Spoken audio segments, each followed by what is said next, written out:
Okay, you just watched the assembly animation of the trapper lock, the JJ6.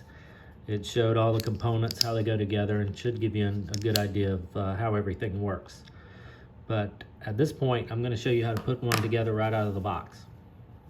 So what comes in the box is a back cover and a front cover, 4 pins in a little baggie, walnut inlays here and here, cherry inlays, have a blade, a spring, and a lock bar. Now, a couple of things to do before we get started. It's recommended that you take one of the pins and just go ahead and make sure all the holes in these parts are clear. Sometimes a little piece of wood gets left behind and it will impede you putting it together. So the first step is to make sure all the holes are clear. Then for this inlay, we want to make sure there are no burrs left on this recessed area that would prevent the inlay from being seated properly. The first step we're going to do after that is wax the parts. This is just a piece of candle wax. You rub it on all the parts where the wood rotates against each other, like on that part of the lock bar, the rotating edge of the blade and the locking area, the spring, the sides, both sides rub, and this area rubs against the lock bar. Got the pivot area here, the edge of the spring on the back side where it rotates against the lock bar, and even the pivot areas here will help with the overcome friction and help the spring action of the knife. So we've waxed it. We have everything we need, and we're going to glue the backside inlays into place. So we want to make sure you don't want a lot of glue. You don't want glue squeezing out and just becoming a mess. You just need a thin coat of glue in here, and you want to make sure it's not clogging up the holes. So if you're a messy gluer, I would ask that you probably get some help with that. You just don't want glue when you squeeze that in to be coming out of these holes, because that will interfere with the fit of and function of the knife.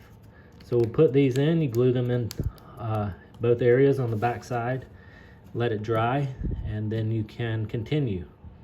Now I've already glued one, and this is the back side we have.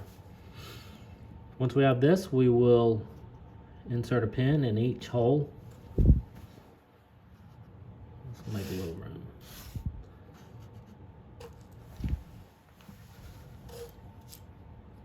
So we are going to put a pin in each of these holes.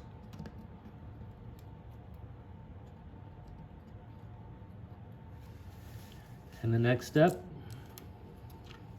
I'm going to drop the spring in place on these 2 leftmost pins here. We're going to then put the lock bar in place. And right now this isn't under tension, but when you add the blade, it causes the lock bar to engage with the spring, increasing the tension in the whole operation. So that tension makes installing the top cover a lot more difficult than it was getting these pins in this back cover. So the easiest way I found to do this, we're going to take the blade, we're going to leave all this just like it is, take the blade and just put it face up and it can just rest right on top of that lock bar. We don't want it to go in place because we don't want all these pins in tension yet, because as soon as you do that, all these pins become kind of splayed apart because of the tension the spring is putting on the lock bar, and that lock bar is putting tension against the spring pin. So we're just trying to avoid that so that it's a little easier to put together. So that is an untensioned spring. Last step, or the next step, is we want to put this top cover on these 2 pins at the rear. You can see that they're engaged and almost completely in that hole. You can also see, I'm going to bring it up, that this pin is in that hole. It's just barely engaged, and we want to hold this together just slightly, just to apply pressure so it doesn't fall apart. And we want to push this lock bar in to allow room to get the blade in place. That's all it was. The lock bar, those 3 pins are still aligned. The only pin left is this one at the pivot, and that's all it takes. It takes a little shove up here in that direction to get that pivot pin in place. That's all it took. Now we can put glue in the recesses, and then we can put those last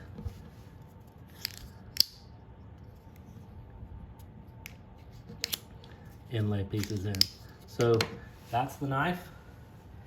That's the way it looks straight out of the box. You can spend a lot of time, or little time, as much as you want, sanding it. I sanded all of the burn marks off of the edges. I cleaned it up, I oiled it, I contoured the shape of the handle so it felt comfortable in the hand, more like a regular knife. And you can make it as, you can go as far as you want to with it. But that's how it goes together. And I hope you have fun. Let us know if you have any questions or if you need any help. Thank you.